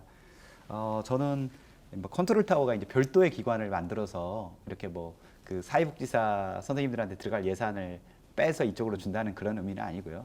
실제적으로 그 장애인 복지과에 계신 그 공무원들이 역량이 조금 더 담보가 된다면 훨씬 더 그 잘 지원해주지 않을까라는 말씀을 이렇게 좀 이해를 좀 구하고요. 우리 장애인 가족 지원을 위한 보다 나은 노력, 저는 이렇게 좀 주문하고 싶습니다. 광주광역시에서 하고 있는 보다 나은 프로그램 개발을 위해서 저는 다른 시도에 있는 또 프로그램에 대한 정보 발굴에 대한 노력도 필요하다고 생각하고요. 특히 우리 광주광역시에 있는 우리 장애인 가족들의 의견을 최대한 수렴해서 광주형 장애인 가족 정책 지원 모델을 개발을 우리 광주광역시가 좀 했었으면 좋겠다는 생각을 합니다. 그리고 실제 그 장애인 가족 중에서도 사각지대에 놓인 분들이 꽤 많습니다. 뭐 장애인 부모님들은 뭐 당연히 주 대상이겠지만 실제 그 형제 자매들, 비장애 형제 자매들 같은 경우도 극심한 스트레스를 받고 있는 경우도 있습니다. 그래서 보다 나은 그 장애인 가족 지원을 위한 이 다각적인 접근에 대한 모색들을 우리 광주광역시가 해줬으면 좋겠습니다. 네, 자 광주시에 뭐 바라는 점들에 대해서 이제 말씀을 해주셨습니다. 사실 지금은 우리 국민 모두가 코로나 위기 속에서 힘들게 지금 지내고 있습니다. 뭐 국민의 한 사람으로서 장애인들도 얼마 전에 그 보니까 국민청원 청와대 게시판에 입이 보이는 투명 마스크를 좀 제작해서 청각 장애인의 소통과 안전을 좀 보장해달라라는 글이 있었는데요. 코로나19 이후 모두가 어렵습니다만 특히나 어려움을 겪는 장애인들이 또 많을 것으로 예상이 됩니다. 어떻습니까? 이선우 국장께서 좀 설명을 해주시죠. 예,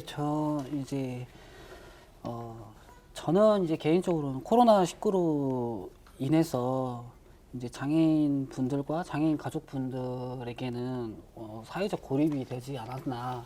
이제 뭐 다른 비장애인 분들과 장애인 가족 분들도 마찬가지였겠지만 네. 장애인 분들과 가족들에게는 더욱더 힘든 시기였다라고 생각을 합니다. 왜냐하면은 대부분의 이제 복지 서비스들이 이제 중단이 되는 이제 상황이 벌어졌고 네. 이제 그런 부분이 있었는데 저는 이제 개인적으로는 이거는 정부에서 이제 재난의 대응에 대해서 이제 생각을 하고 이제 정부도 처음이었겠지만 코로나19에 대한 이랬을 때 좀 더 사회적 취약계층이라고 표현을 하는 장애인분들에 대한 배려가 전혀 없지 않았나. 그렇기 때문에 저는 이렇게 대구에서 일어난 일들이라든지 장애인분들이 격리가 돼서 이제 그런 지원을 받는 방법이라든지 이런 것들에 대해서 이런 게 너무 이렇게 빠져 있지 않았나라는 생각이 들고요. 저희 장애인 가족지원센터에서 자체적으로 코로나 기간 동안에 설문조사를 했었습니다. 설문조사를 했었는데 가장 크게 나왔던 내용들 중에 하나는 이제 장애 자녀 그리고 이제 장애인분들에 대한 돌봄이나 이런 것들이 너무 이제 주 양육자분들 대상으로 한 설문이었는데요. 네. 돌봄이 너무 이게 심해져서 가정의 부담이 커져서 건강이 악화되는 것 같다. 그리고 주 양육자들의 그런 심리적인 이제 스트레스와 우울감 호소 이런 부분들이 많이 나왔었고요. 그리고 이제 경제 생활이 더 이게 직장을 다니기가 힘든 상황, 학교나 이런 것들이 다 이렇게 자녀 돌봄이나 이런 부분이 되지 않아서 이런 이야기가 나왔었고요. 그리고 이제 성인 발달장애 자녀를 양육하시는 분들은 이제 교육 그리고 재활 치료나 이런 의료적인 지원의 어려움 이런 이야기도 많이 하셨었고요. 그리고 특수학교나 일반 학교에서 온라인 교육을 시행하지 않았습니까? 네. 근데 이 부분도 이제 발달장애인 부분들 같은 경우는 집중이 되는 개인별 차이도 다 있고 온라인 이게 되는 분들도 있고 안 되는 분들도 있는데 이런 이제 개인적인 발달장애인 분들의 특성이나 이런 것들이 고려되지 않고 이렇게 만들어지다 보니까 이게 어려움을 많이 호소하셨고요. 그리고 이제 조선가정, 다문화 가정, 이런 분들은 온라인 이거 시스템 자체, 정보에 대한 접근성 자체에 대해서 어려워하셔서 이렇게 많은 호소를 하셨고요. 네. 가장 또 최근에 이제 도전적 행동이라고 하죠. 이제 성인 발달 장애인 분이시고 이제 다중 지원이 필요하신 분인데 이제 이분이 원래 이제 외부 활동이나 이런 복지 서비스들을 주간보 센터라든지 이런 활동들을 하고 있었습니다. 네. 이제 가정에서 나와 에너지를 이렇게 풀 수 있는 공간도 만들고 지원 인력도 이렇게 지원을 받고 있었는데 코로나로 인해서 이제 이 모든 것들이 부모님이 이제 감당을 하게 된 거죠. 네. 근데 그 당사자 분의 도전적 행동은 폭력성이었어요. 타인을 공격하는 행동, 그리고 이제 막 소리를 크게 지르는 행동, 이런 부분이 있었는데 이 모든 것들이 이제 가정 내에서 이제 벌어지면서 그거에 대한 이제 도움을 지원해 줄 수 있는지, 네. 이거에 대한 도움을 받을 수 있는 곳은 있는지. 그래서 이제 코로나 기간 동안에 가장 크게 저희 기관에 문의왔던 부분은 긴급적인 돌봄과 이런 부분이었거든요. 그래서 네. 이제 발달장애인 부분 쪽에 이야기를 많이 드렸는데, 그리고 이제 장애인 일자리 사업을 통해서 이제 경제적인 생활과 자립생활을 하고 있던 장애인 1인 세대, 1인 네. 가구 이런 경우에는 일자리가 중단이 되니까 이제 경제적인 어려움이 또 발생하는 이런 호소까지 많이 있었거든요. 네. 그래서 이번 코로나 사태로 인해서 장애인 가족분들이 더 고립이 된 건 아닌가. 그리고 이런 거에 대해서는 차후 더 논의가 필요하고 연구가 필요한 부분이지 않나라고 네. 좀 더 생각이 듭니다. 예. 네. 그래서 코로나로 인한 그 배려받지 못한 사각지대가 분명히 있었고 이제 그 사회적 계층, 취약계층의 특히 이제 장애인들의 사회적 고립은 훨씬 더 심화될 수밖에 없었다라는 걸 사례를 통해서 이제 알려주셨는데요. 김용근 센터장께서도 몇 가지 좀 더 설명을 해주시죠. 워낙 이 코로나 사태로 인해서 장애인분들뿐 아니라 비장애인도 굉장히 어려움을 겪고 있지 않습니까? 네. 근데 특히 장애인분들은 이용시설 이용이 거의 불가능해졌다는 거죠.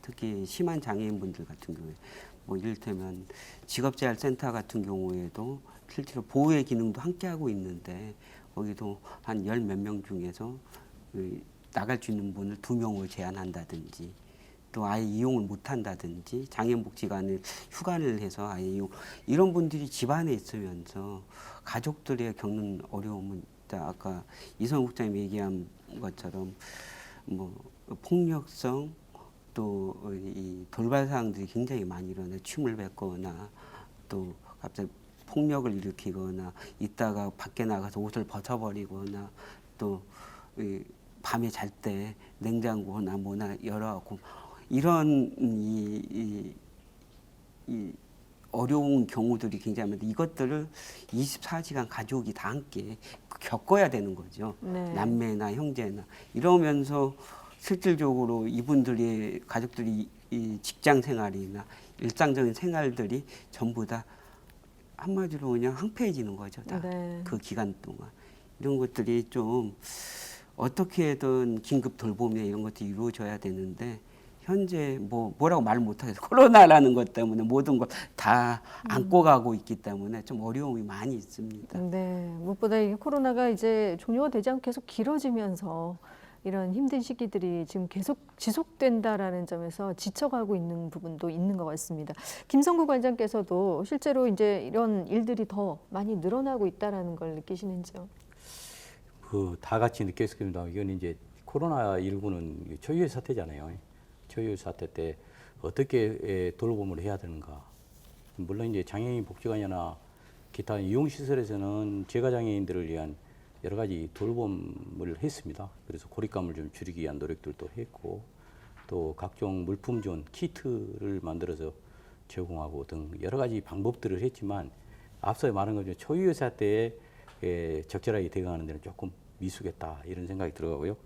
이제 이런 그 사례들을 통해서 우리가 앞으로 향후에 긴급 돌봄 체계를 어떻게 해야 할 것인가를 좀 생각해 보고 고민해야 할 단계에 와 있고 더더구나 이 다양한 긴급 돌봄 체제를 어떻게 구축할 것인가 이런 것들에 대한 문제 제기를 통해서 또 향후 이런 강력한 전염병 바이러스가 있었을 때 대응할 수 있는 그런 능력들을 좀 키워나갈 수 있는 기회로 삼아야 되지 않은가 이런 생각을 해봅니다. 네, 김경률 교수께서는 한 말씀 해주시죠.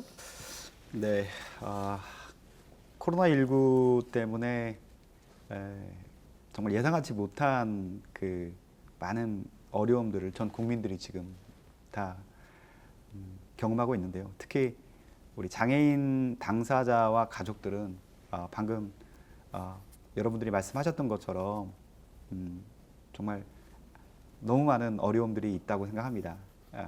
특히 뭐 돌발 상황의 정도가 심해지는 것도 뭐 문제겠지만 솔직히 가족으로서 그 코로나19 상황이 아닐 경우에는 지역사회 네트워크가 잘 형성이 돼서 지역사회 기관도 이용하고 그래서 또 그 가족의 부담이 좀 덜 할 수 있지만 이 그 밀폐된 공간에서 그 자녀의 그 돌발 상황이나 도전적 행동들을 지켜봐야 되고 그것들을 해결하지 못했을 때 그 가족으로서의 어떤 자책감 또 이것이 실제 자살이나 동반 자살로 이어지는 사례도 있지 않습니까? 그래서 지역사회가 앞으로 이런 부분들에 대해서 그냥 그 프로그램식인 어떤 그 그냥 단편적인 방법 말고 정말 근본적인 대안들을 마련하는 것이 필요하겠다라는 생각을 하게 됩니다. 제가 알고 있는 대만에 있는 한 사회복지과 교수님께서 쓴 논문을 보니까 전 좀 놀랬거든요. 코로나19가 그 대만하고 우리나라 거의 같이 터졌는데 거기는 벌써 코로나19 이후에 장애인의 삶에 대한 매뉴얼이 나온 거예요. 네. 내가 너무 깜짝 놀랐어요. 그래서 좀 이런 부분에 대해서 좀 연구 용역도 좀 이렇게 공급도 하고 네. 그래서 실제적으로 우리 그 장애인 당사자나 가족들이 이 코로나19 때 정말 대비할 수 있는 보다 정말 체계적인 시스템이 이번 기회를 통해서 구축이 되었으면 좋겠습니다. 네.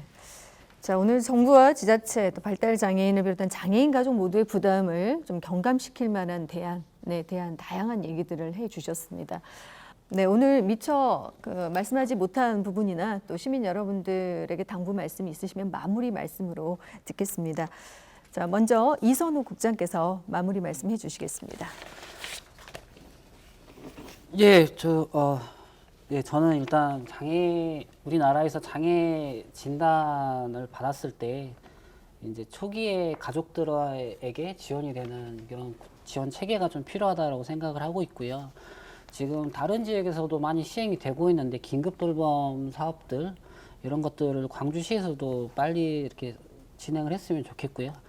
그리고 이제 장애인 부모님들이 찾아가서 상담을 지원하는 사업도 지금 다른 지역에서는 많이 진행이 되고 있어요. 실제 장애 자녀를 키워본 부모님들이 실제 장애인 부모들을 만나서 이제 그런 심리 정서적인 지원을 하는 사업들도 발달이 되고 있고요. 그리고 가장 크게 이제 부각이 되고 있는 부분은 이제 체중증 이제 발달 장애인 분들을 지원을 하는 이제 발달 장애인 지원 법률에는 이제 행동 발달 증진 센터를 이제 설립을 해라라고 되는데 광주광역시에서는 아직 이게 안 되어 있거든요. 그래서 이 부분이 빨리 설립되어서 체중증 발달 장애인에 대한 지원이 시급하다고 생각을 하고 있고요. 그리고 이제 성인 발달 장애인 분들과 가족들을 이렇게 지원할 수 있는 평생교육 관련된 사업들도 확대가 되어야 된다라고 생각을 합니다. 예. 네. 다음 김성구 관장께서 마무리 말씀해 주시겠습니다. 예, 저는 발달 장애인 권리 보장 및 지원에 관한 법률을 살펴봤는데요. 거기에 보면은 매우 구체적으로 장애인들을 어떻게 지원할 것인가 하는 내용들이 뭐 실태조사 방법부터 해서 아주 구체적으로 나왔습니다. 권리 옹호까지. 근데 이러한 정책들이 제대로 시행될 수 있도록 우리가 현장에 목소리를 좀 내야 됩니다. 그래서 촉구해야 되고, 또 무엇보다 중요한 것은 정책이 아무리 중요하더라도 홍보가 안 되고 접근이 안 된다면, 이용이 안 된다면 무용지물이죠. 그래서 접근성 강화를 높이기 위한 여러 가지 방안들을 우리 현장에서는 모셔야 되겠다 하는 생각을 합니다. 더 덧붙이면 지금 그 정책 과제로 여러 가지들을 내놓고 있는데요. 생애 주기별에 맞춘 서비스를 제공하자. 거기에 맞춰서 이제 발달 장애인 지원센터가 생기고 그렇지 않습니까? 이것들을 어떻게 많은 발달 장애인들이 이용할 수 있겠는가? 좀 이용을 확대하는 것들이 포함돼야 되고요. 그다음에 오늘 좀 논의된 내용들이 가족들의 좀 부담을 좀 경감하자는 내용인데요.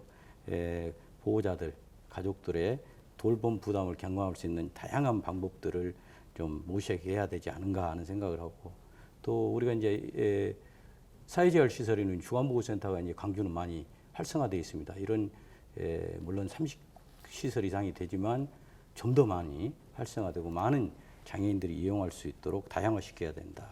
그다음에 직업교육 마찬가지입니다. 장애인들이 꿈꾸는 자립, 장애인들이 꿈꾸는 것은 미래의 불확실성이 아닙니까? 그래서 혼자 스스로 살아갈 수 있는 자립 기반을 조성하는 거 매우 중요합니다. 그래서 직업교육이라든가 장애인 자립을 지원하는 이들들, 그리고 무엇보다 중요한 것은 장애인의 인권을 옹호하는 옹호 프로그램들을 다양하게 이렇게 실행될 수 있도록 현장과 그다음에 정책 위반자들 그리고 각 그 공공기관이 함께 노력을 해야 되지 않을까 이런 생각을 해봅니다. 네. 다음 김용근 센터장께서 마무리 말씀해 주시겠습니다. 장애인 가족 지원 굉장히 중요합니다. 근데 장애인 가족분들이 부담이 좀 경감될 수 있게 장애인 당사자들한테 직접적인 지원이 좀 더 확대되고 많아졌으면 좋겠다는 생각이 듭니다. 이 부분에서 좀 더 집중적으로 정책들이 만들어졌으면 합니다. 네. 마지막으로 김경렬 교수께서 마무리 말씀해 주시겠습니다.